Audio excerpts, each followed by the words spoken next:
Hello everyone, स्वागत है बेटा आप सबका हमारे इस लास्ट लेक्चर में डिफरेंशिएबिलिटी के। आज बेटा छठवां लेक्चर है और आज का लेक्चर आखिरी लेक्चर होगा डिफरेंशिएबिलिटी का। हमने बहुत सारे सवालों की प्रैक्टिस की है, एक छोटा सा बेटा थियोरेटिकल पोर्शन बचा हुआ है जो मैं आपको आज के लेक्चर में कराऊंगा with a lot of questions. और उसके बाद बेटा जो भी क्वेश्चंस मुझे लगेंगे कि आपके लिए और इम्पोर्टेंट हैं, आपको और करवाने चाहिए, वो मैं बेटा प्रैक्टिस शीट्स के रूप में आपके टेलीग्राम वाला जो चैनल है उसमें शेयर करूंगा। जितने भी हमारे बेटा नए स्टूडेंट्स हैं जो इस वीडियो को देख रहे हैं, सबसे पहले आप बेटा टेलीग्राम चैनल को ज्वाइन करिए, उसमें आपको सारे अपडेट समय से मिलेंगे and at the same time जितने भी मैं क्वेश्चंस प्रैक्टिस के लिए शेयर करूंगा आपको वो भी मिलेंगे। और जितने भी हमारे पुराने स्टूडेंट्स हैं जो इस वीडियो को देख रहे हैं, तो भाई बिना कंजूसी के सबसे पहले वीडियो लाइक करो देखने के पहले। चलिए तो हम स्टार्ट करते हैं बेटा अपने लेक्चर को। आज लास्ट लेक्चर होगा डिफरेंशिएबिलिटी का। कल से हम मेथड्स ऑफ डिफरेंशिएशन स्टार्ट करेंगे, फिर इंडेफिनिट इंटीग्रल, फिर डेफिनिट इंटीग्रेशन, फिर दुनिया भर के भी टॉपिक्स हैं। लेकिन हाँ, कैलकुलस तुम्हारा मजबूत हो जाएगा, ये मेरी गारंटी। तुमको मैं इतने सवाल कराऊंगा, इतने होमवर्क के लिए शीट्स बेटा शेयर करूंगा कि तुम्हारा कैलकुलस स्ट्रांग हो जाएगा। और इसके अलावा बेटा अगर तुम्हें किसी स्टैंडर्ड बुक्स के, किसी भी स्टैंडर्ड बुक के अगर तुमको सवाल चाहिए तो मुझसे आप शेयर करिए, मैं आपके लिए उसके भी वीडियोस बनाऊंगा और उसमें भी आपको मदद हो पाएगी। तो हम बेटा लास्ट लेक्चर में सवाल देख रहे थे थ्योरम्स पर बेस्ड। तो मैं आपको एक सवाल पहले बेटा कराता हूँ आज, और उसके बाद फिर अपन अपने फ्रेश जो नया टॉपिक है, लास्ट टॉपिक है, उसको स्टार्ट करेंगे। लास्ट वाला हमारा बेटा सवाल जो लास्ट लेक्चर का था वो आई बिलीव था fx is equal to mod of x plus pi by 2 plus mod x plus mod of x minus pi by 2 minus 3 mod cos x। वो वाला सवाल बेटा एडवांस लेवल का सवाल था। तो आप उस सवाल के आगे लिख लीजिए that it was a JEE advance level question. तो घबराना नहीं, ठीक है, कंसेप्ट बस क्लियर होना जरूरी है। आज का बेटा पहला सवाल हमारे पास लिखा हुआ है, let fx is equal to mod x plus fractional part of x plus signum x और उसके बाद plus bracketed of minus x, ठीक है।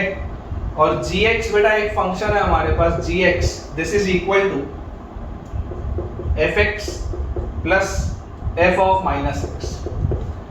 हमें इसमें क्लियरली दिया हुआ है that this function is fractional part function, this is fractional part function and this function is greatest integer function। ये हमको बेटा सवाल में दिया हुआ। ऑप्शंस में आपके लिए लिख देता हूं। पहला ऑप्शन हमको बेटा बोलता है fx is discontinuous, fx is discontinuous at exactly 4 points, at exactly 4 points। fx is discontinuous at exactly 4 points. ये हमारे पास पहला ऑप्शन है, 4 पॉइंट्स इन ओपन इंटरवल -3 से 3। सेकेंड ऑप्शन बेटा हमको दिया हुआ है fx is non derivable, fx is non derivable at exactly 5 points, at exactly 5 points. fx is non derivable at exactly 5 points in -3 से 3। उसके बाद बेटा थर्ड ऑप्शन हमको दिया हुआ है gx is continuous, gx is continuous for all x belonging to real number but non derivable. सवाल भी बेटा लिखिएगा आप लोग, अदरवाइज बाद में रिवाइज करने में प्रॉब्लम होगा। But non derivable only at x equal to 0, only at x equal to 0। और फोर्थ ऑप्शन बेटा हमको दिया हुआ है gx is continuous, gx is continuous for all x belonging to real number but non derivable at integer points, but non derivable at integer points। ये बेटा हमारे पास 4 options दिए हुए। आप एक बार इसको सोचिए आपके हिसाब से क्या होना चाहिए। वीडियो आप चाहें तो पॉज करें, 2-5 मिनट के लिए पॉज करके एक बार सोचिए कि बेटा fx और gx लिखा क्या है। देखिए, जो बच्चे नहीं सोचना चाहते उनके लिए मैं सॉल्व कर देता हूँ। देखिए बेटा, सबसे पहले अपन अगर fx की बात करें, या चलो सबसे पहले अपन gx देखते हैं। gx क्या लिखा है? gx लिखा है fx plus f of minus x. gx बेटा आपको दिया हुआ है fx plus f of minus x, मतलब कि fx क्या है देखो mod x, और plus fractional part of x can be written as x minus bracketed x, और प्लस सिग्नम x, और plus bracketed of minus x, और इसमें बेटा ऐड हो रहा है f ऑफ माइनस एक्स। तो f ऑफ माइनस एक्स क्या आ जाएगा? Mod of minus x plus fractional part of minus x क्या होगा? Fractional part of minus x will be minus x और minus bracketed of minus x, यही होगा fractional part of minus x, plus signum of minus x, और minus x रखेंगे तो plus bracketed of x. ये मेरे पास आएगा बेटा। देखेंगे ध्यान से यार, ये x और माइनस x तो कट गया, ब्रैकेटेड x और माइनस ब्रैकेटेड x भी कट गया, ब्रैकेटेड ऑफ माइनस x और minus times of bracketed of minus x भी कट गया, और ये तो बेटा क्या लिखा है? Signum x plus signum minus x। Last lecture में मैंने आपको बताया था, पहले ही पता है signum x plus signum of minus x क्या होता है बेटा? यार ये तो हमेशा ही जीरो होता है। Signum x plus signum of minus x बेटा दिस इज ऑलवेज जीरो, ठीक है, इट इज ऑलवेज जीरो। तो ये तो mod x है और ये भी mod x है, basically gx is 2 mod x है ना। mod ऑफ माइनस x लिखो या mod x लिखो एक ही बात है, फर्क तो कोई पड़ नहीं रहा, फाइनली निकल गया तो पॉजिटिव चीज ही आएगी बाहर। तो gx comes out to be 2 mod x। अब अगर बेटा gx 2 mod x आ रहा है तो यार 2 mod x है, मतलब ये तो कंटीन्यूअस होगा हर जगह और नॉन डेरिवेबल होगा, एट x इक्वल टू 0 पे नॉन डेरिवेबल होगा। तो आपके पास आ रहा है gx is continuous for all x belong to real number but non derivable only at x equal to 0। C option तो सही है, सी ऑप्शन में कोई डाउट नहीं। इधर लिखा है gx is continuous for all x belong to real number but non derivable at integer points। इधर ये तो गलत हो गया, हर इंटीजर पॉइंट पे थोड़ा ना प्रॉब्लम है, सिर्फ 0 पे प्रॉब्लम है, ठीक है। तो बेटा देखिए gx हमने देख लिया, fx अब देखते हैं, आप लोग एक बार प्रयास करिए, तब तक हम मार्कर में बेटा इंक रिफिल कर लेते हैं, ठीक है। एक बार आप लोग प्रयास करिए कि fx क्या फंक्शन होगा, उसको सिंपलीफाई अगर हम करेंगे, राइट डेरिवेटिव लेफ्ट डेरिवेटिव सब लेंगे, क्या चीज आएगी एक बार सोचिए, ठीक है। इंपॉर्टेंट है बेटा ये सवाल, डिफिकल्ट क्वेश्चन है, घबराने की जरूरत नहीं है अगर आपसे नहीं बना तो। जिस भी बच्चे से ये सवाल नहीं बनेगा बेटा आपको बिल्कुल भी घबराने की जरूरत नहीं, this is a tough question, ठीक है ना। This is a tough question, typical JEE advance level, JEE advance level का सवाल है, तो घबराने का जरूरत नहीं है आप। तो बेटा ये gx की तो बात हो गई, ठीक है, इसको अपन क्लियर कर लेते हैं यहाँ से। gx हमको जो निकालना था हमने निकाल लिया है, और उससे जो gx से रिलेटेड ऑप्शन था बेटा वो भी हमने देख लिया। अब हम बात करते हैं fx की। तो fx की बेटा अगर हम बात करें तो पहले एक बार fx को लिख लेते हैं ठीक से। fx है mod x plus fractional part of x is x minus bracketed x plus signum x और plus bracketed of minus x। ये बेटा मेरे पास दिया हुआ, मुझे बोला जा रहा है कि -3 से 3 वाले इंटरवल में मुझे इसको चेक करना है, फ्रॉम -3 to 3। मैं आपको ऐसा बोलता हूं कि यार अगर आपको -3 से 3 में इसको चेक करना है तो आप तो यार फंक्शन डिफाइन कर लो, फंक्शन डिफाइन कर लो, बहुत आसान है फंक्शन को डिफाइन करना। ग्राफ भी बन जाएगा बेटा, खट खट कई सारी चीजें कट जाएंगी, तुरंत बन जाएगा। -3 से 3 में चलो अपन फंक्शन को डिफाइन करते हैं।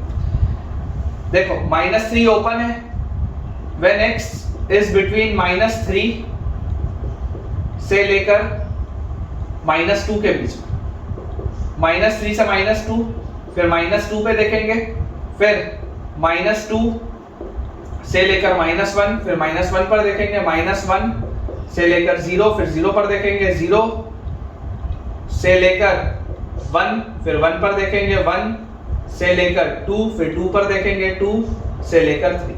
बहुत टाइम नहीं लगेगा, बहुत टाइम नहीं लगेगा, लेकिन एक प्रॉपर बेटा आपके पास आंसर आएगा, आपको प्रॉब्लम नहीं आएगी। देखिए mod x है बेटा, mod x तो इसमें क्या रहेगा, mod x तो -x बन के खुलेगा, नेगेटिव x वैसे का वैसा ही है। फिर ब्रैकेटेड, इसका ब्रैकेटेड यहाँ पर क्या आएगा, -3 और माइनस ऑफ माइनस मतलब +3 हो गया। सिग्नम ये हमेशा नेगेटिव होगा, और -2 से -3 है तो इसका -x अगर बेटा करोगे तो 2 से 3 और उसका ब्रैकेटेड 2, तो यार ये क्या आ गया, x और माइनस एक्स कर दिया, 3 माइनस 1 2 और 2, यार ये तो 4 आ रहा है, ये तो 4 आ रहा है। -2 पर इसकी क्या वैल्यू है, -2 पर इसकी वैल्यू देखो 2 और 2 4, -2 पर इसकी वैल्यू क्या आएगी -2, माइनस ऑफ माइनस प्लस, -2 पे इसकी वैल्यू -1, -2 पे इसकी value minus of minus plus, +2 का ब्रैकेट है 2, 2 2 4 और 4 8 -1, 8 -1 बोलो कितना आ जाएगा 7। डिसकंटिन्यूटी दिख रही है यहाँ पे। -2 से -1, -2 से -1 क्या है बेटा, -2 से -1 ये तो -x और उसके बाद ये आपका +x और -2 से -1 का ब्रैकेट हमेशा -2 होगा बेटा, माइनस साइन तो +2, सिग्नम -1, -2 से -1 है, -x करोगे तो 1 से 2, 1 से 2 का ब्रैकेट 1, क्या आ रहा है बोलो, -x + x कटा -1 + 1 कटा, यार ये तो 2 आ रहा है। -1 पर क्या वैल्यू है, -1 पर ये 1 और ये 1 2, -1 पर इसकी वैल्यू -1 का ब्रैकेट -1 बेटा माइनस साइन +1, -1 पे इसकी वैल्यू -1 माइनस ऑफ माइनस +1, 2 और 1 यार ये तो 3 आ रहा है। उसके बाद -1 से लेकर 0 तक, -1 से लेकर बेटा अगर आप 0 तक देखेंगे तो देखिए ये जो आपके पास है mod x खुलेगा -x प्लस x, -1 से 0 का ब्रैकेट है -1 बेटा माइनस साइन तो +1, -1 से इसका सिग्नम -1 0 से 1, 0 से 1 का ब्रैकेट है 0, तो -x प्लस x -1 + 1, यार ये तो 0 आ रहा है। 0 पर क्या इसकी वैल्यू आ रही है 0 0 0 0 0 0 आ रही है वैल्यू। 0 से 1 तक mod प्लस x, 0 से 1 तक का ब्रैकेट है 0, फिर 0 से 1 में ये सिग्नम पॉजिटिव और 0 से 1 का ब्रैकेट है -x करोगे -1 से 0 ब्रैकेट है -1, 1 -1 कट गया 2x आ रहा है। 1 पर क्या वैल्यू आ रही है 1 1 2 -1, सिग्नम ऑफ 1 इज 1 -1, इसका आंसर 1 आ रहा है।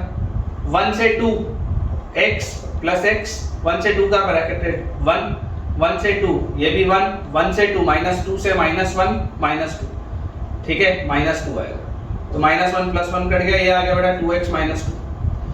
2 पर इसकी वैल्यू क्या आ रही है, 2 पर इसकी वैल्यू अगर आप देखोगे 2 और 2 4, 4 में से आपके पास बेटा 2 गया तो बचा 2, उसमें 1 ऐड हुआ तो हुआ 3 और उसके बाद -2, तो यार इसकी वैल्यू 1 आ रही। और 2 से लेकर 3 तक x और x 2x, 2 से लेकर 3 तक का ब्रैकेट है 2 + 1 और यहाँ पे -3, तो -2 और -3 -5 और +1 -4, यार ये तो 2x -4। देखो बेटा मैंने आपके लिए फंक्शन डिफाइन कर दिया ऑलरेडी, मैं आपको बता रहा हूँ डिफिकल्ट सवाल है, टफ सवाल है, जेईई एडवांस लेवल का सवाल है। एडवांस लेवल के पेपर में सवाल कम होते हैं, समय ज्यादा होता है और सेलेक्ट होने के लिए सारे सवाल बनाने जरूरी नहीं है। सेलेक्ट होने के लिए आपको मिनिमम 50% का पेपर आना चाहिए, ढंग से पूरा का पूरा बनाना चाहिए। सेफ स्कोर होता है कि 60 से 70% अगर बेटा आपने एडवांस का पेपर हल कर लिया तो आपकी ठीक ठाक रैंक आ जाती है। टॉपर वो होता है जो 90% नंबर लेके आता है, 60 से 70% में ठीक रैंक आ जाती है और 50% का बच्चा सेलेक्ट हो जाता है एडवांस के पेपर में। तो मैं आपको फिर बोल रहा हूँ, जब हमको बेटा कोई सवाल क्लिक हो जाए तो इस बात पर हमको ध्यान नहीं देना चाहिए कि इसको मैं छोटे तरीके से कैसे सॉल्व करूं। आपको ध्यान इस बात पे देना चाहिए कि यार ये बनता हुआ दिख रहा है, इसको बना लो, भले 2 मिनट ज्यादा लगे बना लो, गलतियां नहीं होनी चाहिए, ये पॉइंट है। अगर बेटा मैं इसका ग्राफ खींचूं तो देखो मुझे इसमें बेटा दिखाई दे रहा है,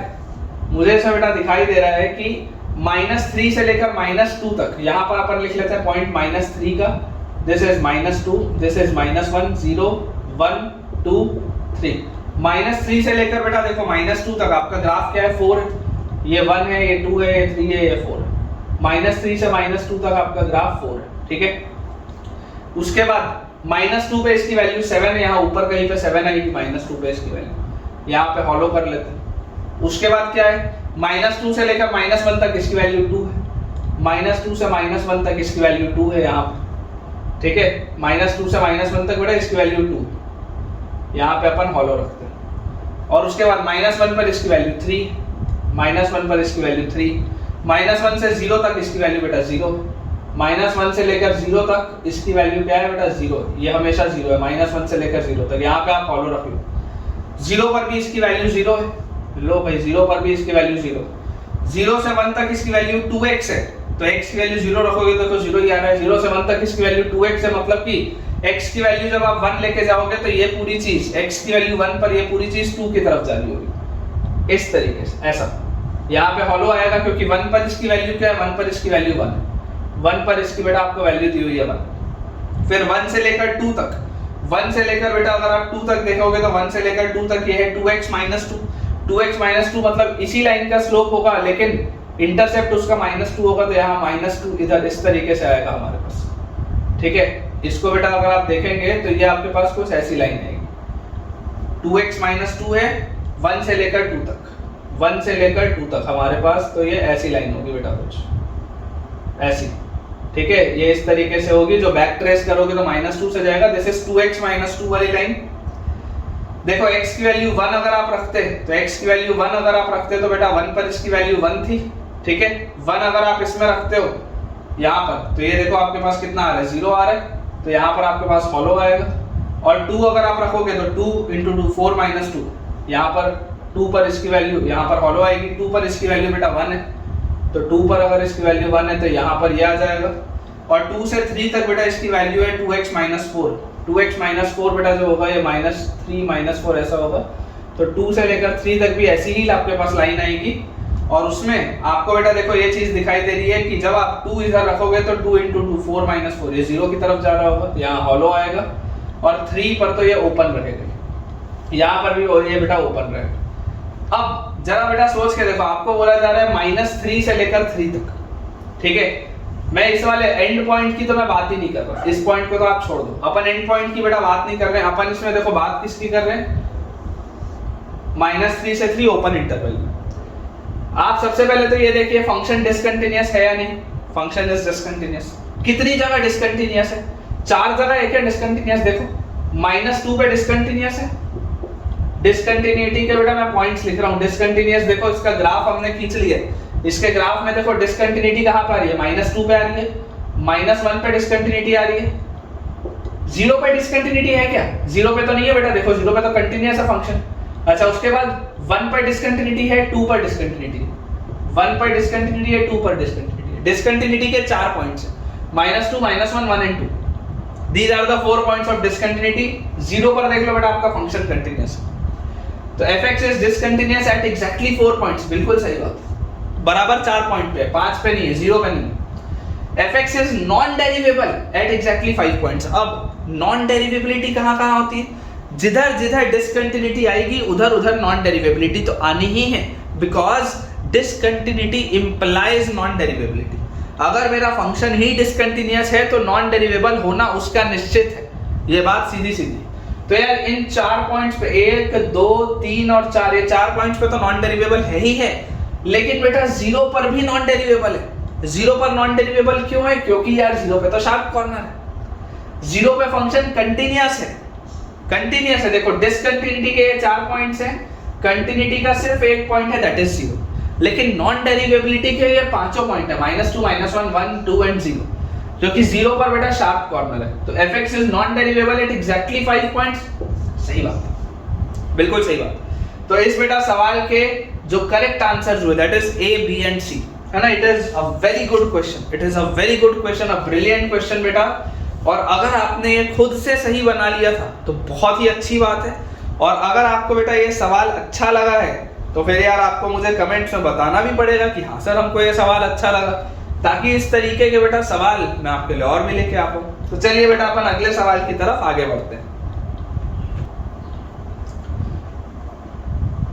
देखिए बेटा हमारे पास अगला सवाल लिखा हुआ है, find the number of non-derivability of the function, number of non-derivability, find the number of points of, यहाँ लिख लो ना बेटा, find the number of points of non-derivability of the function। एक बेटा मैं आपको फंक्शन बता रहा हूं, उसके आपको number of points of non derivability बताना है। fx is equal to sine square by x multiplied by modulus of x square minus 6x plus 8 modulus close plus bracketed x bracket बंद प्लस ये बेटा एक चीज हो गई, ये पूरी एक चीज है, plus x minus 1 into modulus of x square plus 4x minus 5। ये एक फंक्शन है बेटा fx, ये एक फंक्शन है भयानक सा, बहुत ही खतरनाक सा, ठीक है। मतलब कई सारे बच्चे जो होते हैं ना वो ऐसे सवाल देख के छोड़ देते हैं कि हमारे मतलब बस के बहुत बाहर है। सभ्य भाषा में अगर बोलूं तो बस के बहुत बाहर है, नहीं तो हमारी औकात के बहुत ही ज्यादा बाहर का सवाल है। कई सारे बच्चे ऐसा सोच के सवाल देख के छोड़ देंगे कि यार ये तो क्या लिख दिया, मतलब ब्रैकेट भी लगा दिया, ग्रेटेस्ट इंटीजर भी लिख दिया, साइन भी लिख दिया, मॉड्यूलस भी लगा दिया, मतलब मजाक चल रहा है यहाँ पे है। तो बहुत ही खतरनाक से सवाल दिख रहा है, प्रोफाइलिंग इसकी बहुत डिफिकल्ट है। तो सवाल है find the number of points of non derivability of the function this in close bracket -3 से 6, -3 से 6 क्लोज ब्रैकेट में बेटा आपको इसके पॉइंट्स ऑफ नॉन डेरिवेबिलिटी बताने हैं where this is greatest integer function, ठीक है। ये आपको सवाल में दिया हुआ है that this function is greatest integer function, ये अपने पास सवाल है। Again it is a tough question, है ना, again it is a tough question, tough not because of इसका लेंदी बहुत लेंदी आंसर होगा ऐसा नहीं, ओरल आप इसे सॉल्व कर सकते हैं, this can be solved orally. But ये टफ क्यों है, क्योंकि इसका जो डिस्प्ले है ना, जो इसकी प्रोफाइलिंग है, जिस तरीके से सवाल को दिखाया जा रहा है बहुत भयानक है। But it can be solved orally, believe me it is an oral question.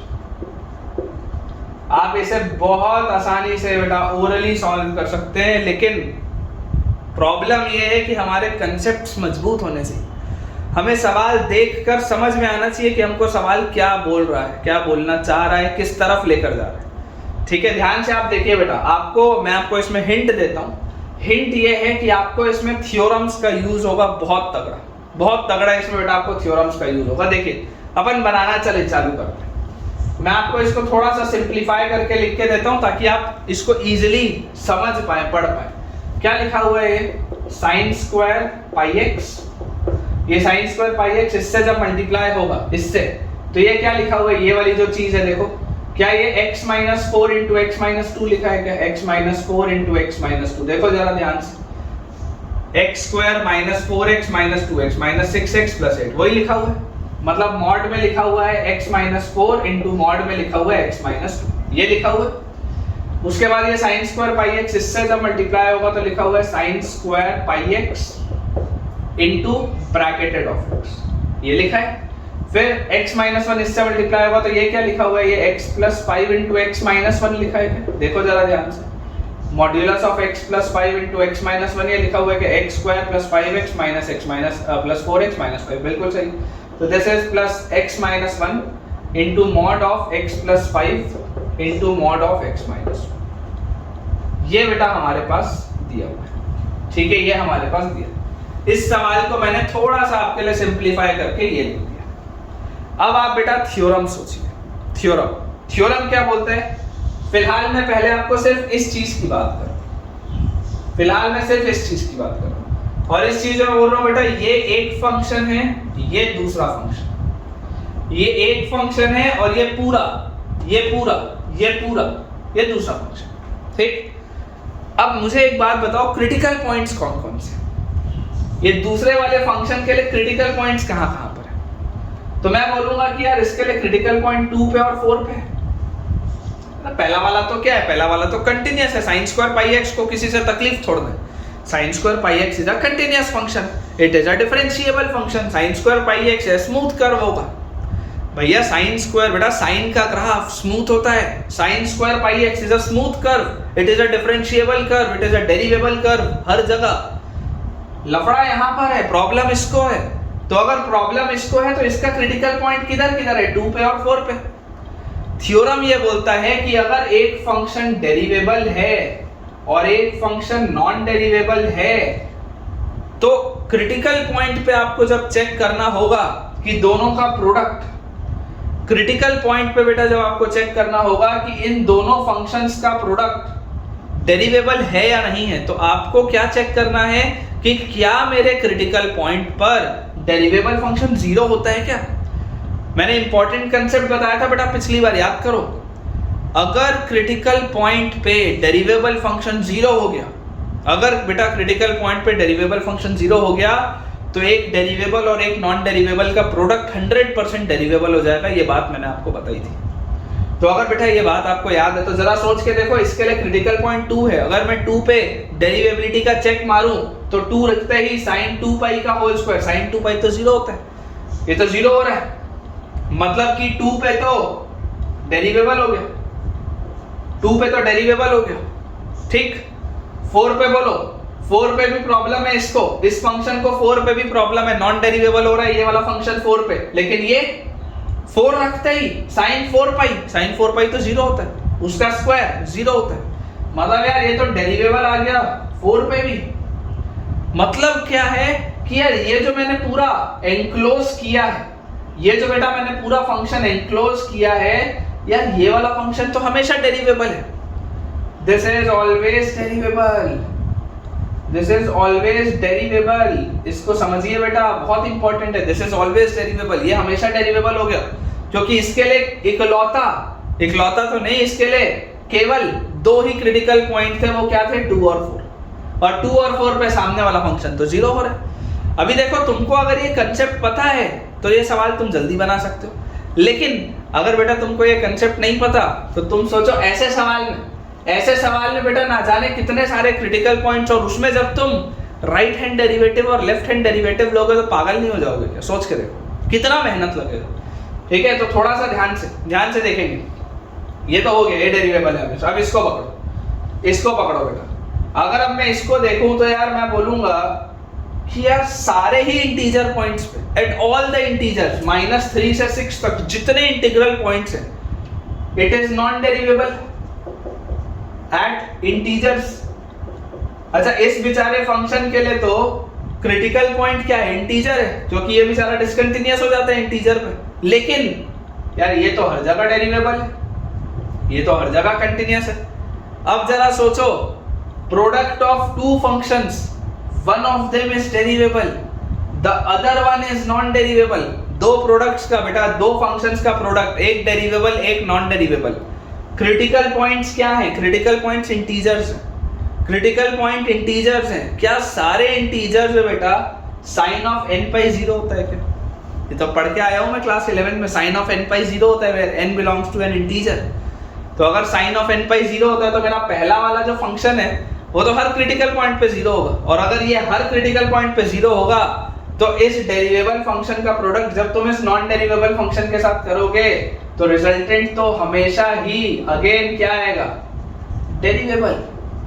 Resultant will always be derivable. ये बात आपको समझ में आनी चाहिए। अच्छा सवाल है, मैं आपको फिर बोल रहा हूँ, अच्छा सवाल है बेटा। मैं आपको खुश करने के लिए बेटा बेकार सवाल नहीं करूंगा, इस बात को आप याद रखिए। मैं अगर आपको ये सवाल करवा रहा हूं तो ये इंश्योर करूंगा कि उससे आप कुछ सीखें। आपको खुश रखने के लिए बेटा ये चैनल नहीं बना हुआ है कि आपको हल्के हल्के सवाल डाले जाएं, 3 टप्पे की आपको बॉल खिलाई जाए जिसमें आप छक्का मारो और आपको लगो कि आपको सब कुछ आता है। ऐसा नहीं, आप पे बेटा बाउंसर्स पड़नी चाहिए, बराबर 150 160 की बॉल फेंकी जानी चाहिए, तब तो मजा है यार खेलने में। तब तो तुमको भी लगेगा कि हाँ यार जेई की तैयारी कर रहे, क्योंकि जेई एक डिफिकल्ट एग्जाम है। ठीक है यार, ये भी डेरिवेबल आ गया। अब इसको यहाँ पर बेटा कैच है, इसमें सवाल फंसता है। देखो, ये एक फंक्शन, ये दूसरा फंक्शन, ये एक फंक्शन, ये दूसरा फंक्शन। जरा सोच के देखो, इस वाले फंक्शन के क्रिटिकल पॉइंट्स क्या है? इस बेचारे के लिए बेटा जो क्रिटिकल पॉइंट्स है दैट इज -5 and 1, -5 and 1। 1 पर मुझे बताओ, क्या ये वाला फंक्शन हमेशा डेरिवेबल है क्या? ये तो हमेशा डेरिवेबल है। ये वाला फंक्शन नॉन डेरिवेबल था, ये वाला जो बेटा फंक्शन था दिस वाज नॉन डेरिवेबल, ये वाला फंक्शन डेरिवेबल। तो मैं आपको बोलता हूँ क्रिटिकल पॉइंट 1 पर क्या हो रहा होगा? 1 वाले क्रिटिकल पॉइंट पे देखो, ये बाहर वाला डेरिवेबल फंक्शन जीरो हो रहा है क्या? इस 1 वाले क्रिटिकल पॉइंट पे ये बाहर वाला डेरिवेबल फंक्शन जीरो हो रहा है, मतलब ये जो पूरा फंक्शन है बेटा, ये जो मैं एनक्लोज कर रहा हूँ, ये जो पूरा फंक्शन है क्या ये डेरिवेबल हो गया क्या 1 पे? सोच के देखो, 1 पे इसको प्रॉब्लम है, लेकिन ये जो डेरिवेबल वाला फंक्शन था ये 1 पर ये 0 हो जा रहा है, इसलिए ये पूरा फंक्शन डेरिवेबल होगा 1 पे। लेकिन बेटा -5 भी इसका एक क्रिटिकल पॉइंट था, पर क्या -5 पे बाहर वाला फंक्शन 0 हो रहा है क्या? -5 पे तो बेटा बाहर वाला फंक्शन 0 नहीं हो रहा। -5 पे तो बाहर वाला फंक्शन 0 नहीं हो रहा, मतलब ये पूरा फंक्शन नॉन डेरिवेबल हो गया -5 पे। ये पूरा फंक्शन क्या हो गया? नॉन डेरिवेबल हो गया -5 पे। देखो ध्यान से, ये वाला जो चीज था ये हमेशा डेरिवेबल था हर जगह, ये वाली जो चीज थी ये हमेशा डेरिवेबल थी हर जगह, लेकिन ये वाली पूरी चीज 1 पे तो डेरिवेबल है बेटा, लेकिन -5 पे नॉन डेरिवेबल हो गया। 1 पे तो डेरिवेबल है, लेकिन -5 पे नॉन डेरिवेबल हो गया। और अगर बेटा ये -5 पे नॉन डेरिवेबल हो गया, मतलब दिस फंक्शन इज नॉन डेरिवेबल, मतलब दिस फंक्शन इज नॉन डेरिवेबल। अब इसके बाद भी बच्चों से गलती होती है, बच्चों से इसके बाद भी गलती होती है। आपने नॉन डेरिवेबल तो निकाल लिया, लेकिन बेटा देखो सवाल है find the number of points of non derivability of the function. बच्चा कई बार अति उत्साह में हड़बड़ा के इसका आंसर बोल देता है 1 कि सर एक जगह देखो नॉन डेरिवेबल है, -5 पे नॉन डेरिवेबल है, लेकिन इसका आंसर है 0। इसका आंसर है 0। क्यों 0? यार इस इंटरवल में पूछ रहा है, आपसे पूछा जा रहा है -3 से 6 वाले इंटरवल में। क्या -5 इस इंटरवल में है क्या? मैं मानता हूं ये -5 पे नॉन डेरिवेबल है, आई एग्री कि ये -5 पे नॉन डेरिवेबल है, लेकिन क्या -5 इस इंटरवल में है? नहीं है। तो यार इस इंटरवल में तो ये हमेशा ही डेरिवेबल हुआ। तो यहां लिखेंगे हम statement, this function fx is always derivable in close bracket -3 से 6.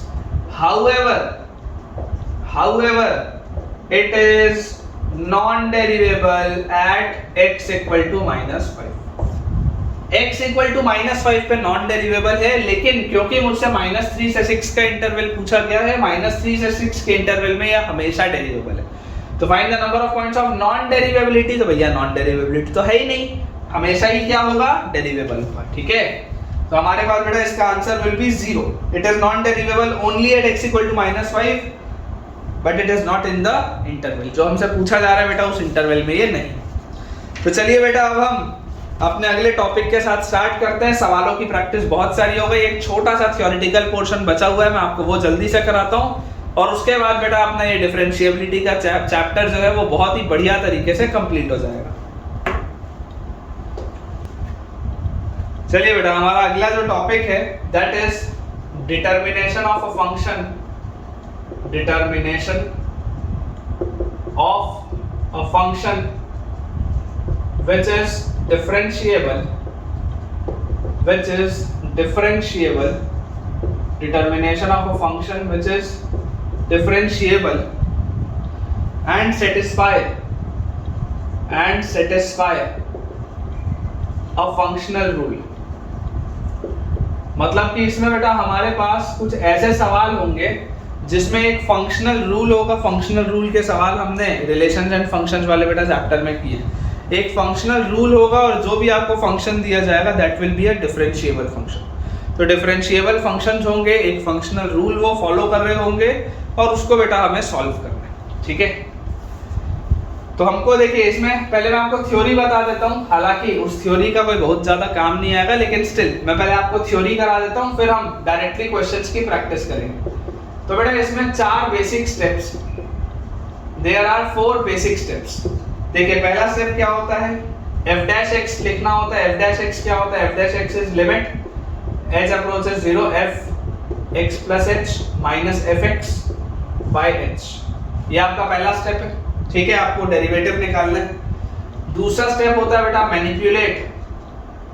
Manipulate right hand side in such a way, ये जो राइट साइड है, manipulate right hand side in such a way, manipulate right hand side in such a way so that the given functional rule is applicable, so that the given functional rule so that the given functional rule is applicable. अभी देखो मैं आपको ये theory लिखूंगा तो उससे आपको मजा नहीं आएगा, जब तक मैं सवाल नहीं कराऊंगा तब तक आपको इसकी फीलिंग नहीं आएगी बेटा। तो पहले आप लोग थ्योरी लिख बस लो, है ना, 2 पॉइंट्स और उसको लिख बस लो, फिर मैं आपको सवाल बताता हूँ कि करना क्या मैं आपको वो समझाता हूँ, तब आपको ये चीज समझ में आएगी। फिर लिखा हुआ है get f dash x in terms of fx, get f dash x in terms of fx, and last में है बेटा इंटीग्रेट। आपको इंटीग्रेट करना है, बेसिक इंटीग्रेशन आपने बेटा फिजिक्स में पढ़ा ही, कोई बहुत बड़ी बात नहीं है। इंटीग्रेट टू गेट fx, ये हमारे पास बेटा टॉपिक है। हो सकता है ये टॉपिक आपको आपके टीचर ने ना ही कराया हो, ऐसा भी हो सकता है कि इंस्टीट्यूट में आपको कराया ही नहीं हो। तो जिस भी बच्चे ने ये चीज नहीं पढ़ी है मेरे को बताना, मैं आपको 1-2 इस पे सवाल कराता हूँ, मुझे बताना जिसने ये नहीं पढ़ा हुआ था। और अगर पढ़ा हुआ था तो ये वाला जो मेथड है, this method is not that useful, है ना, ये मैं आपको लिखाने के लिए लिखा दिया हूं, but I have an alternative method also, and that alternative method is partial differentiation. हम सवाल पार्शियल डिफरेंशिएशन से ही करेंगे, हम और कोई मेथड से सवाल नहीं करेंगे, पार्शियल डिफरेंशिएशन, है ना। ये वाला मैं आपको एक बार सिर्फ मैं आपको इस मेथड से करके दिखाऊंगा। लंबा मेथड है, बहुत मेहनत लगता है, सोचना पड़ता है। ये मेथड छोटा मेथड है, डायरेक्ट आंसर निकलता है, ठीक है। ये लंबा मेथड है, बहुत सोचना पड़ता है, ये छोटा मेथड है, डायरेक्ट आंसर निकलता है। हम इससे करेंगे, ठीक है। आप मुझे कमेंट से बताइएगा आपको समझ आया या नहीं आया दोनों मेथड, और आपको ये टॉपिक आता था या नहीं आता था, क्योंकि ये कई जगह नहीं कराया जाता। देखो मैं आपको सवाल देता हूँ, यही बगल में लिखता हूँ, फिर समझाऊंगा इससे, है ना, दोनों मेथड से फिर आपको मैं समझाऊंगा। क्वेश्चन हमारे पास है बेटा, क्वेश्चन हमको दिया हुआ है, a differentiable function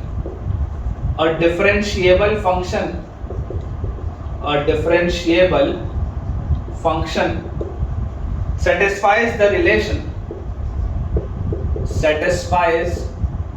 relation, a differentiable function satisfies the relation f x plus y is equal to fx plus fy plus 2xy minus 1 for all xy belonging to real number. F dash 0 is equal to 1.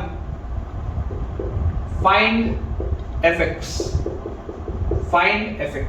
ये बेटा हमारे पास सवाल है, ठीक है, ये हमारे पास सवाल है। अब मैं बेटा आपको ये बोलता हूं कि यार पहले तो अपन नॉर्मल मेथड से चलते हैं ना, मेथड वन। क्वेश्चन क्या बोल रहे हैं, एक डिफरेंशिएबल फंक्शन है जो कि लिखा भी हुआ है, आपको एक डिफरेंशिएबल फंक्शन दिया जाएगा और एक फंक्शनल रूल दिया जाएगा। ये एक फंक्शनल रूल है ना, ये फंक्शनल रूल है, आपको फाइनली वो फंक्शन निकालना है। इस पे और अच्छे सवाल कैसे बनते हैं कि पहले मेहनत करके वो फंक्शन निकलवाते हैं और फिर उसमें 4 चीजें और पूछते हैं उस फंक्शन के बारे में, कि बताओ कहाँ पर डिसकंटिन्यूअस है या नहीं है, कंटिन्यूअस कहाँ है, शार्प कॉर्नर है नहीं है। ऑल्दो ये सब डिफरेंशिएबल फंक्शन बोल रहे हैं तो आएगा नहीं, लेकिन उस डोमेन के अगर बाहर चले जाएगा तो ऐसे सवाल बन सकते हैं। तो आप आराम से पहले सुनो, इस पे सवाल ठीक ठाक बनते हैं, अच्छे खासे इस पे सवाल बनते हैं। अभी मैं आपको कराऊंगा, उससे आपको समझ में आएगा। आपको बोला जा रहा है कि ये फंक्शनल रूल है। मेथड 1 क्या है, मेथड 1 ये बेसिक मेथड है जो मैंने आपको यहाँ बगल में बेटा लिखा हुआ है। बेसिक मेथड आपको क्या बोलता है कि f डैश x लिखो। f डैश x क्या है, f डैश x है limit h approaches 0 f x plus h minus fx by h, यही है f x plus h minus fx by h। मैं आपको बोलता हूं कि यार f of x plus y का आपके पास ये रिलेशन दिया हुआ है, put y equal to h। अगर आप बेटा y की जगह h रखते हैं तो f x प्लस h का वैल्यू आपके पास क्या आएगा, यहाँ से f x प्लस h का वैल्यू आएगा fx plus fh plus 2xh minus 1, यही आएगा। इसको उठा के यहाँ पुट करो, ठीक है, या ऐसा कर लो, यहाँ से देखो आपको ये दिखाई दे रहा है ना, इसको यहाँ से ऐसे डायरेक्टली या तो पुट कर लो या ऐसे लिख लो। देखो ये fx वाले चीज को अगर मैं LHS में ले आऊंगा इस fx वाली चीज को अगर मैं LHS में ले आऊंगा तो ये हो जाएगा माइनस fx और यहाँ पर इक्वालिटी आ जाएगी। देखो बेटा f of x plus H minus fx, इसकी वैल्यू हमारे पास क्या आ रही है, ये हमारे पास लिखा हुआ है f dash x is equal to limit h approaches 0 fx plus h minus fx plus h minus fx, this is equal to fx plus 2xh minus 1 upon नीचे क्या लिखा हुआ है h। यही है सवाल, यही हो गया सवाल। इस चीज का मैंने यूज कर लिया, जो बन रहा था वो लिख लिया। इसको आप और कैसे लिख सकते हैं, क्या इसको मैं ऐसा लिख सकता हूँ कि limit h approaches 0 2xh by h plus limit h approaches 0 fh minus 1 by h, break करके लिख सकते हैं लिमिट को, कोई दिक्कत नहीं। ये h से ये h गया तो यहां से तो आपके पास क्या आ गया 2x आ गया, क्योंकि h तो आपने हटा दिया। अब जरा सोच के देखो, ये लिखा हुआ है fh minus 1 upon h, क्या लिखा है fh minus 1 upon h। जरा बेटा ध्यान से सोच के देखो, इस 1 को मुझे एक चीज से रिप्लेस करना। मैं आपको ये बोलता हूं, ये जो आपके पास रिलेशन था, इस रिलेशन में बेटा अगर आप x equal to y equal to मान लो 0 रखते हो तो क्या आएगा आपके पास f0 is equal to f0 plus f0 2f0 plus ये 2 इंटू 0 0 माइनस 1, तो यार यहाँ से f0 का बेटा वैल्यू 1 आ जाएगा। देखो ध्यान से, ये वाले बेटा फंक्शनल रूल में अगर मैं x equal to y equal to 0 रखता हूँ तो f0 का वैल्यू 1 आएगा। क्या ये वाले 1 को बेटा मैं f0 लिख दूं, क्या ये वाले 1 को अगर मैं f0 लिख दूं तो यहाँ पर बेटा देखो आपके पास ये क्या लिखा हुआ है, ये जो fh है, ये fh बेसिकली लिखा हुआ है f0 प्लस h। इसको पढ़ो ध्यान से, limit h approaches 0 f0 plus h minus f0 by h, limit h approaches 0 f0 plus h minus f0 by h। ये वही तो मैनिपुलेट हो रहा है, ये वही तो मैं बेटा मैनिपुलेशन कर रहा हूँ। और उसके बाद ये जो लिखा हुआ है f डैश x को fx के टर्म्स में लाओ, ये वही तो हो रहा है। देखो f0 plus h minus f0 by h, यार ये क्या f डैश 0 लिखा है क्या, देखो ध्यान से, f डैश 0 अगर मुझे निकालना होता तो मैं यही लिखता क्या, LHS में क्या लिखा हुआ है, LHS में f डैश x लिखा हुआ है, f dash x is equal to ये सॉल्व होके आया 2x और ये क्या f डैश 0 लिखा है, limit h approaches 0 f0 plus h minus f0 by h, वही चीज है। और f डैश 0 की बेटा वैल्यू क्या दी हुई है, f डैश 0 की वैल्यू 1 दी हुई है, f डैश 0 की वैल्यू 1 दी हुई है, मतलब यार ये f डैश x की वैल्यू क्या है 2x प्लस 1। और अगर f डैश x की बेटा वैल्यू 2x प्लस 1 है तो अब मैं इसका इंटीग्रेशन करूंगा, इंटीग्रेशन अगर मैं करूंगा इंटीग्रेट, तो अगर बेटा हम इसको इंटीग्रेट करेंगे, यही तो स्टेप था ना, आपने f डैश x को fx के टर्म्स में निकाला। अब देख लो बहुत मेहनत चल रही है, बहुत सारा मैनिपुलेशन चल रहा है, कहीं कुछ कहीं कुछ कहीं कुछ कहीं कुछ, उस तरीके से हम सॉल्व कर, काफी मेहनत चल रही है। इंटीग्रेट करोगे f डैश x का integration fx is equal to 2x का इंटीग्रेशन x स्क्वायर 1 का इंटीग्रेशन x और प्लस एक कांस्टेंट टर्म भी आएगा यहाँ पे, और इस कांस्टेंट टर्म को हटाने के लिए आप फिर यही वाली चीज का यूज कर सकते हो कि f ऑफ 0 का वैल्यू 1 है, यहाँ 0 पुट करो, 0 पुट करोगे तो 0 0 और f0 का वैल्यू 1 है तो कांस्टेंट सॉल्व होके क्या आ जाएगा 1 आ जाएगा। मतलब कि आपका जो फाइनल आंसर आ रहा है वो क्या आ रहा है, फाइनल आंसर आ रहा है x square plus x plus 1। आपका बेटा जो फाइनल इसमें आंसर आ रहा है that is x square plus x plus 1। बहुत मेहनत करके आया आंसर, काफी मेहनत करके आया। अब इधर जो मैंने इतनी देर में सॉल्व किया वो इधर मैं 2 लाइन में कैसे सॉल्व करूंगा मैं आपको वो सिखाऊंगा। बस जो चीज याद रखनी है वो सुनो, पार्शियल डिफरेंशिएशन जो मेथड है it will be used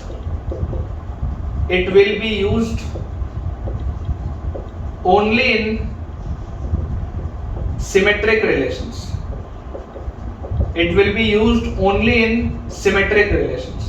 Symmetric relations बोलने का मतलब जहां पर x और y को इंटरचेंज करने से फर्क नहीं पड़ता। ये चीज बेटा मैंने आपको क्लास 11th में क्वाड्रेटिक इक्वेशन से ही पढ़ाई है, जहां पे अल्फा बीटा वाले सवाल होते थे जिसमें आप अल्फा को बीटा से, बीटा को अल्फा से रिप्लेस करते थे, फर्क नहीं पड़ता था। These are called symmetric relations, ठीक है। तो आप यहाँ पर देख सकते हैं, आप x को y से रिप्लेस करेंगे, y को x से रिप्लेस करेंगे, कोई फर्क पड़ रहा है क्या? सेम ही सवाल लिखा रहेगा, कोई फर्क नहीं पड़ रहा सवाल। तो ये एक सिमेट्रिक रिलेशन, ठीक है, this is a symmetric relation. तो अगर ये सिमेट्रिक रिलेशन है तो आप इसको डायरेक्टली किससे यूज कर सकते हैं बेटा? डायरेक्टली पार्शियल डिफरेंशिएशन से सॉल्व कर सकते हैं। पार्शियल डिफरेंशिएशन मतलब क्या होता है कि जब आपके पास ज्यादा वेरिएबल्स होते हैं, देखो जब एक ही वेरिएबल होता है तब तो सिंपल डिफरेंशिएशन बोलते हैं कि x है वेरिएबल, x के टर्म्स में डिफरेंशिएट करना है तो सिंपल डिफरेंशिएशन है। पार्शियल डिफरेंशिएशन मतलब जैसे मान लो आपके पास दो वेरिएबल है, x भी वेरिएबल है, y भी वेरिएबल है, तो वैसी स्थिति में आप बेटा क्या करोगे, आप एक वेरिएबल को कांस्टेंट मानोगे और दूसरे के टर्म्स में डिफरेंशिएट कर दोगे। मतलब अगर आपको इसमें करना हो तो आप y को कांस्टेंट मान के x के टर्म्स में डिफरेंशिएट कर दो, या अगर आपको x को कांस्टेंट मानना है तो x को कांस्टेंट मान के y के टर्म्स में डिफरेंशिएट कर दो। आपकी इच्छा, आपकी इच्छा। पार्शियल डिफरेंशिएशन का मतलब यही है, एक वेरिएबल को कांस्टेंट मानो, दूसरे के टर्म्स में डिफरेंशिएट करो। मान लो अगर आपके पास तीन वेरिएबल होते, x भी होता, y भी होता, z भी होता, तो दो को कांस्टेंट मानो, एक के टर्म में डिफरेंशिएट कर दो। ये आपका तरीका है, सिखाऊंगा। मेथड ऑफ डिफरेंशिएशन हमारा अगला चैप्टर होगा जो नेक्स्ट लेक्चर से होगा, उसमें सिखाऊंगा। फिलहाल इसको बेटा मैं आपको बोलता हूं keep y constant and differentiate with respect to x। keep y constant and differentiate with respect to x। y को कांस्टेंट रखो, x के टर्म्स में डिफरेंशिएशन लगाओ, क्या आएगा f dash x plus y। अंदर इसके जाओगे तो डिफरेंशिएट करोगे तो x का डिफरेंशिएशन 1, y का 0, तो लिखने का जरूरत नहीं है। फिर इधर आओगे तो f डैश x, फिर fy वाले टर्म का डिफरेंशिएशन का तो कोई मतलब नहीं है क्योंकि आपने y को कांस्टेंट रखा है, तो ये पूरी चीज कांस्टेंट होगी, तो जैसे ही आप इस कांस्टेंट चीज का डिफरेंशिएशन करोगे तो 0 हो जाएगा। फिर 2xy में 2y कांस्टेंट है, x का डिफरेंशिएशन 1 होता है, तो यहाँ आ गया 2y, और ये -1 कांस्टेंट है, इसका डिफरेंशिएशन 0 होता है, तो आपके पास क्या आ गया देखो, f dash x plus y is equal to f dash x plus 2y। ये चीज आ गई बेटा मेरे पास। और जैसी बेटा इस चीज में मैं अगर आपको बोलता हूं पुट x इक्वल टू 0, मान लो बेटा मैं आपको बोलता हूं पुट x इक्वल टू 0, तो जैसी बेटा आप x की वैल्यू 0 रखोगे, देखो आपके पास क्या आएगा, f डैश y, x की वैल्यू 0 रखते ही f dash y is equal to x की वैल्यू 0 रखते ही f डैश 0 और प्लस 2y। ये आ गया मेरे पास। यहां से बेटा देखो f dash y is equal to f dash 0, f dash 0 क्या था, 1 था, तो ये तो 1 लिखा हुआ है, तो क्या ये मेरे पास f dash y is equal to 2y plus 1 आ गया। अच्छा, अगर f dash y 2y plus 1 है तो y और x तो आप रिप्लेस कर सकते हैं, वेरिएबल ही तो है, जैसे x एक वेरिएबल है वैसे y एक वेरिएबल, तो this can also be written as f dash x is equal to 2x plus 1। एक ही बात है ना यार, जैसे आप क्वाड्रेटिक इक्वेशन बनाते हो तो आप x square plus x plus 1 बोलो या y square plus y plus 1 बोलो, इक्वेशन तो वही है, ग्राफ तो वैसे ही होगा। तो अगर आप f डैश y लिखे हो 2y प्लस 1 तो f डैश x को आप 2x प्लस 1 बोल सकते हो ना, बात तो वही है, इक्वेशन तो वही आएगा ना सॉल्व होके।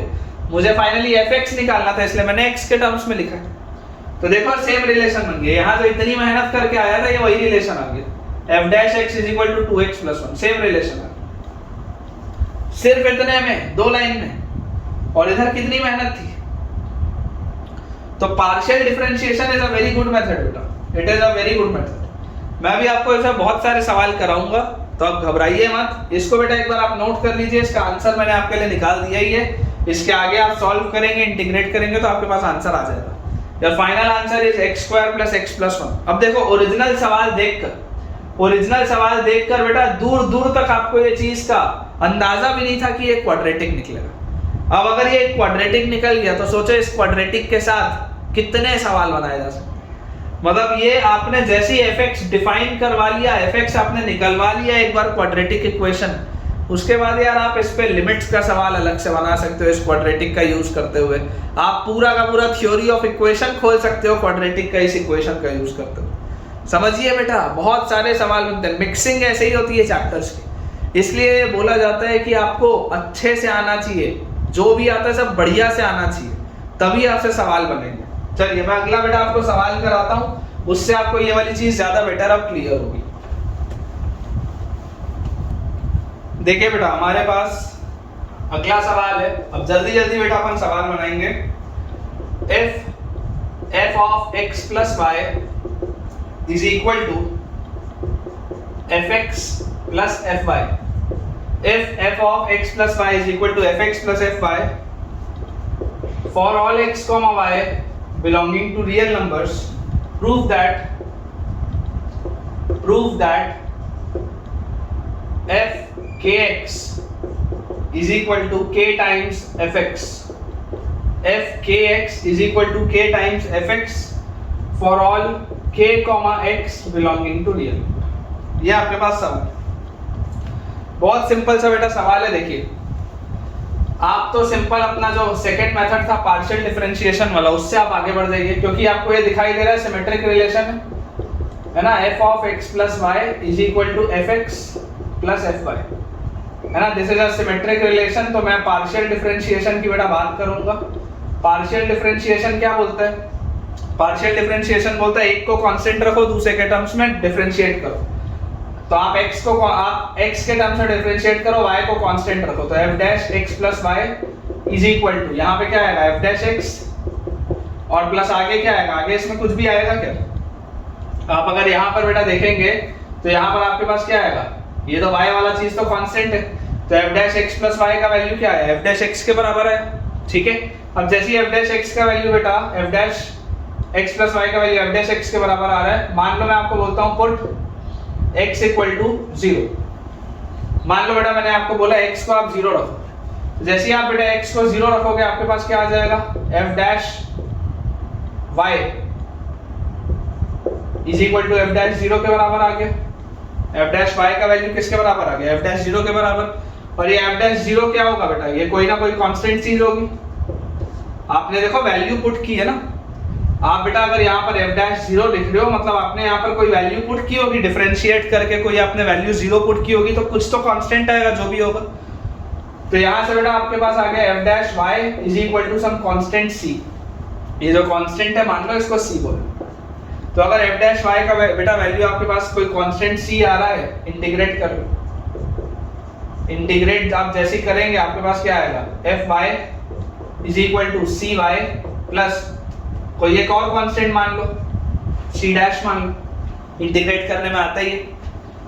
या इसको आप क्या लिख सकते हो, अगर मैं y को x से रिप्लेस कर दूं तो fx is equal to cx plus कोई एक कांस्टेंट c डैश। अब यहाँ पर देखो ये जो बेटा आपको फंक्शनल रूल दिया हुआ था इसमें आपको पता है अगर मैं x को y को 0 रखूं तो f0 इज इक्वल टू क्या आ रहा है, ट्वाइस ऑफ f0, मतलब f0 का वैल्यू कितना आ जा रहा है, 0 आ जा रहा है। और अगर f0 का बेटा वैल्यू 0 आ जा रहा है तो यहाँ पर आप इसको पुट करके देखो, तो f0 is equal to c into 0 plus c dash. f0 को बेटा जैसे ही आप 0 बोलेंगे तो 0 is equal to 0 plus c dash, तो c डैश भी 0 आ जाएगा। मतलब कि आपके पास fx फंक्शन क्या आ गया, fx फंक्शन बेटा आपके पास cx आ गया। तो f ऑफ kx क्या आएगा, x के जगह अगर आप kx रखोगे तो c टाइम्स ऑफ kx आ जाएगा, और अगर c टाइम्स ऑफ kx आ गया तो this is k times of cx, और cx क्या है बेटा, cx fx था। तो ये हो गया प्रूफ जो हमको करना था। देख लो आप, f of kx is equal to k times fx। बहुत आसान है बेटा, बहुत आसान है। इस पे अलग अलग वैरायटी के देखो सवाल बनते हैं। अगला मैं आपको सवाल कराता हूँ 100% श्योर बेटा, आपको देखना कॉन्फिडेंस लेवल इंक्रीज होता जाएगा। बेटा जो नेक्स्ट क्वेश्चन हमको दिया है that is suppose f is a derivable function, f is a derivable function, suppose f is a derivable function which satisfies the equation, satisfying the equation, हमको बेटा equation दिया हुआ है f x plus y is equal to fx plus fy plus x square y plus xy square। ठीक है, for all real numbers x and y, for all x comma y belonging to real numbers, suppose limit x approaches 0 fx by x, suppose limit x approaches 0 fx by x is equal to 1, find पहला option है बेटा हमारे पास f0, हमको एक तो इसको solve करना है, इनकी वैल्यूज निकालनी है बेटा। फिर f डैश 0, उसके बाद f dash x and lastly f of 3। ये बेटा चार चीजें आपको सॉल्व करनी, ठीक है, आपको ये चार चीजें सॉल्व करनी है। f एक डेरिवेबल फंक्शन है, ये रिलेशन आपको बेटा दिया हुआ है। क्लियरली आप इस रिलेशन को देखकर देख सकते हैं that this is a symmetric relation. x और y को आप रिप्लेस कर दोगे आपस में तो कोई फर्क नहीं पड़ता इस रिलेशन को। तो रिलेशन लिखा है fx plus y is equal to fx plus fy plus x square y plus xy square। मैं अगर आपको सबसे पहले बोल दूं put x equal to y equal to 0, x और y को बेटा अगर हम 0 पुट करें तो f0 तो twice of f0 0 0 ये आ गया मेरे पास। तो यहाँ से बेटा f0 का वैल्यू क्या आएगा, 0 आएगा, ठीक है। तो f0 का वैल्यू 0 आएगा तो पहला सवाल तो सॉल्व हो गया, f0 का वैल्यू निकालना था।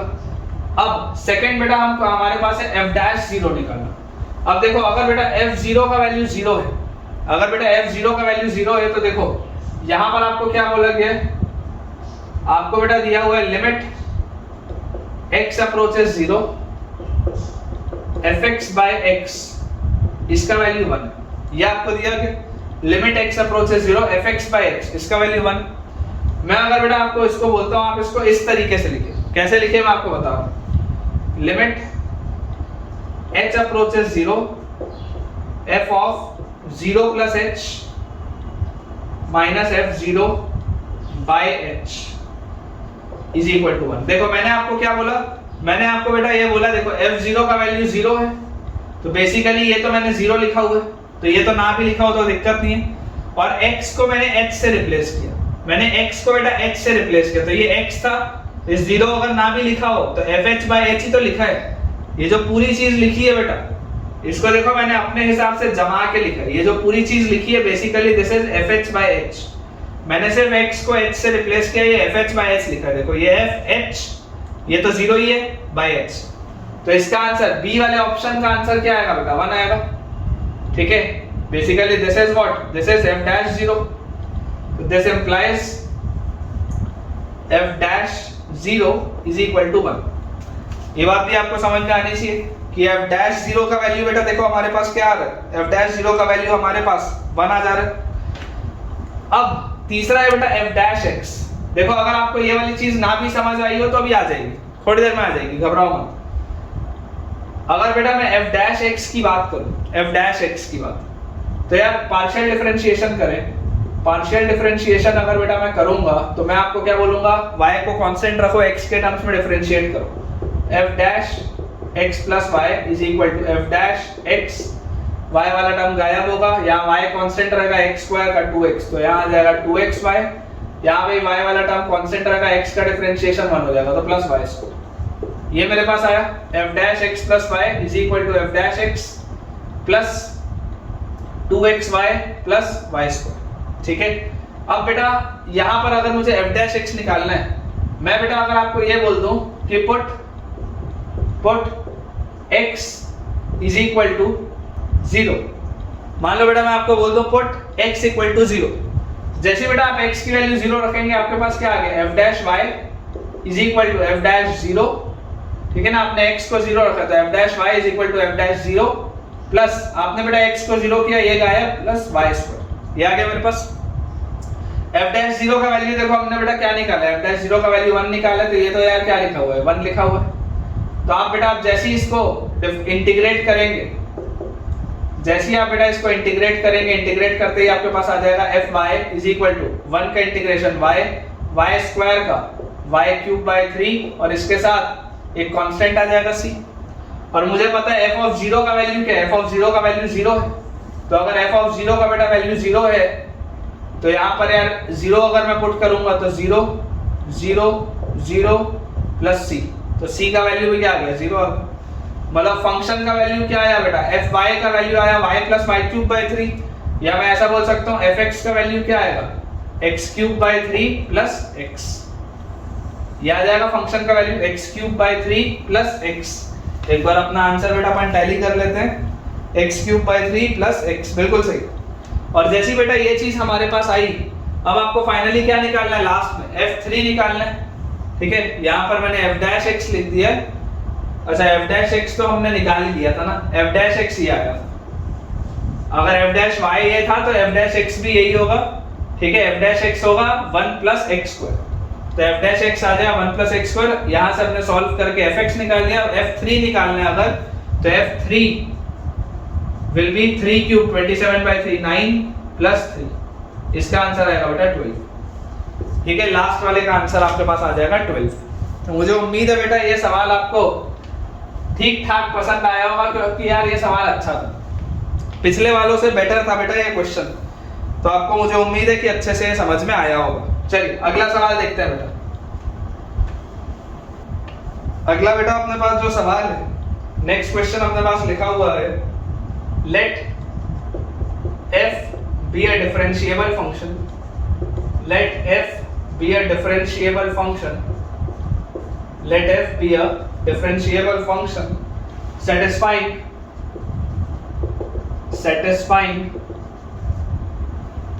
f x plus y by 2, f x plus y by 2 is equal to fx plus fy by 2 is equal to fx plus fy by 2 for all x comma y belonging to real number if f dash 0 is equal to -1, f0 is equal to 1, find fx, find fx।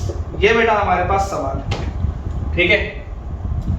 Differentiable function satisfying f x plus y by 2 is equal to f x plus f y by 2। Again x और y को बेटा आप अगर interchange कर भी दें तो आपको दिखाई दे रहा है कोई फर्क नहीं पड़ेगा, पार्शियल डिफरेंशिएशन आप कर सकते हैं।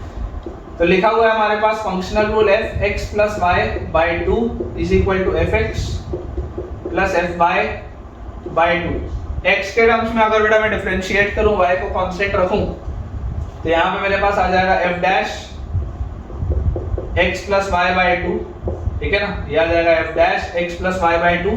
अंदर जाऊंगा x by 2 का डिफरेंशिएशन आएगा हाफ और y by 2 का डिफरेंशिएशन 0 होगा, तो लिखने का जरूरत नहीं है। यहाँ पर अपन अगर देखेंगे तो fx by 2, सबसे पहले क्या लिखा है fx by 2, तो this is half f dash x और फिर है fy by 2, वो 0 हो जाएगा क्योंकि y वाला टर्म अपन कांस्टेंट ले रहे हैं। हाफ से बेटा हाफ आपका कैंसिल आउट होगा, तो हमारे पास लिखा हुआ है f dash x plus y by 2 is equal to f dash x।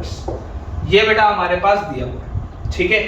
अब अगेन बेटा अगेन अगर मैं आपको ये बोल दूं कि अगर हम बेटा इसमें ऐसा कर दें, put x equal to 0, put x equal to 0, तो जैसे बेटा आप x को 0 रखेंगे आपके पास देखिए आएगा f dash y by 2 is equal to f dash x को आपने 0 रखा है, f dash 0 है। f dash 0 कितना है -1, तो इसकी वैल्यू -1 आ रही है, मतलब कि f dash y by 2 is equal to -1 आ रहा है। अब अगर बेटा f dash y by 2 -1 आ रहा है, मैं बोलता हूं let y by 2 is equal to t, तो यार ये क्या लिखा हुआ है f dash t is equal to -1, ऐसा लिखा हुआ। तो यार अगर मैं इसको बोलता हूं f dash t is equal to -1, इसको इंटीग्रेट करो तो ft का वैल्यू क्या आएगा, ft will be equal to -t plus some constant, ft will be equal to -t plus some constant। और बेटा देखो हमको क्या दिया हुआ है, f of 0 का वैल्यू क्या है 1 है, तो अगर f of 0 का वैल्यू 1 है तो f of 0 will be equal to 0 plus c, और f of 0 का वैल्यू 1 है, जैसे implies c का वैल्यू 1 आएगा। तो अगर बेटा c का वैल्यू 1 आएगा तो आपके पास ft क्या लिखा हुआ है, ft लिखा हुआ है -t plus 1। तो अगर बेटा आपका ft है -t plus 1, this implies fx क्या होगा 1 minus x होगा, this implies fx क्या होगा बेटा 1 minus x होगा। बहुत सिंपल से, ठीक है, यही आपको बेटा करना था, फंक्शन आपको निकालना था। आप देख लो f डैश करोगे -1 आंसर आएगा, f0 निकालोगे f0 पे बेटा आंसर आपके पास 1 आएगा, और ये वाला भी देखो ये फंक्शनल रूल बेटा फॉलो करता है, ठीक है। तो आसान से सवाल होते हैं बेटा, आसान से सवाल होते हैं, घबराना नहीं है बेटा, बस आप जो लॉजिकल आपको स्टेप्स लगते जा रहे हैं बस आप वो करते जाइए, वैल्यूज अकॉर्डिंगली सब्स्टिट्यूट करिए और सॉल्व करिए, ठीक है। ये वाला चीज आपको बेटा पर्टिकुलरली कैसा लग रहा है मुझे आप जरूर बताइएगा, और ये आपके लिए नया है या आपके कोचिंग में आपको पढ़ाया गया ये भी आप मुझे बताइएगा। हमारे पास बेटा नेक्स्ट सवाल लिखा हुआ है, late f be a differentiable function, be a differentiable, let f be a differentiable function, f be a differentiable function satisfying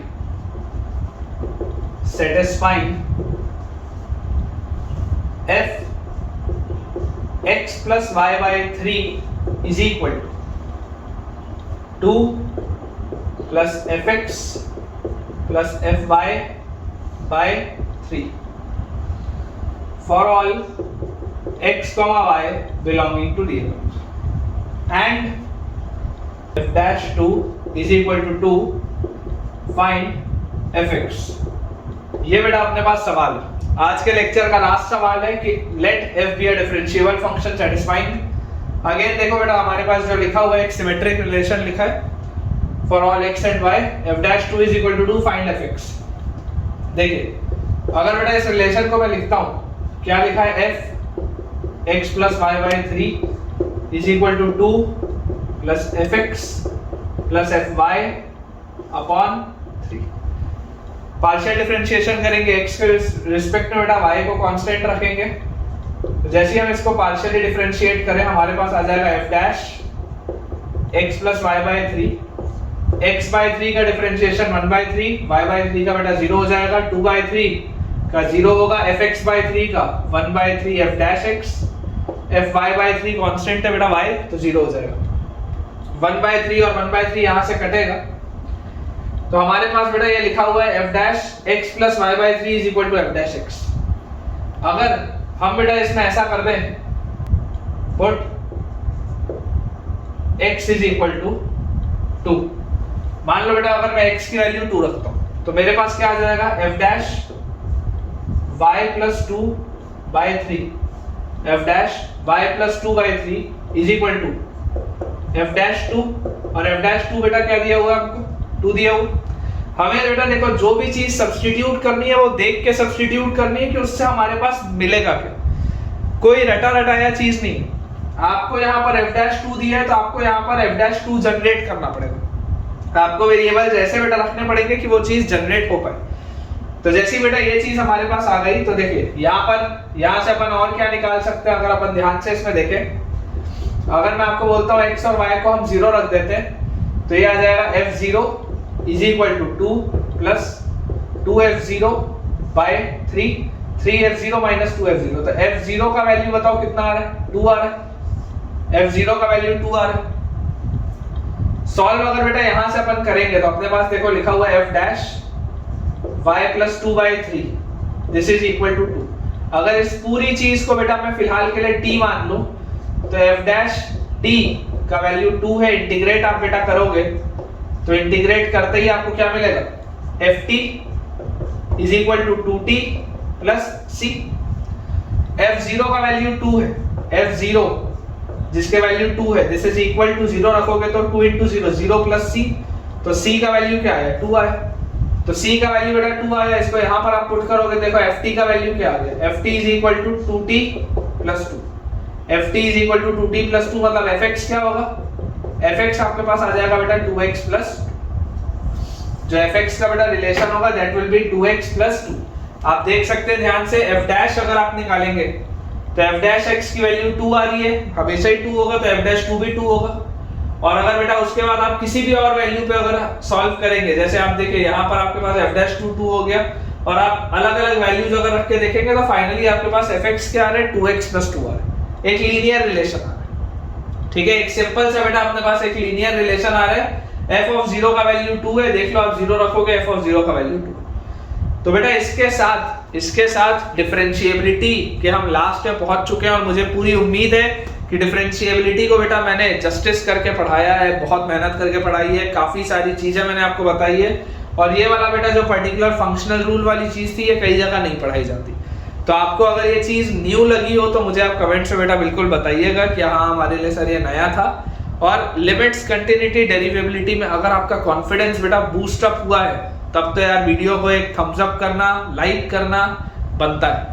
ठीक है, हमारा बेटा नेक्स्ट लेक्चर होगा मेथड्स ऑफ डिफरेंशिएशन के ऊपर, जो कि कल रिलीज होगा, और मुझे पूरी उम्मीद है कि आप ये सारी चीज़ों को बेटा पूरा मन लगाकर पढ़ रहे हैं, बहुत अच्छे से पढ़ रहे हैं। तो इसी तरीके से मेहनत बेटा करते रहिए, और जो भी आपका फीडबैक है, जो भी आपका जेन्युइन फीडबैक है, जो भी आप फील कर रहे हैं, अगर आपको फायदा हो रहा है, समझ में आ रहा है, तो मुझे कमेंट्स में आप बताइएगा। Thank you.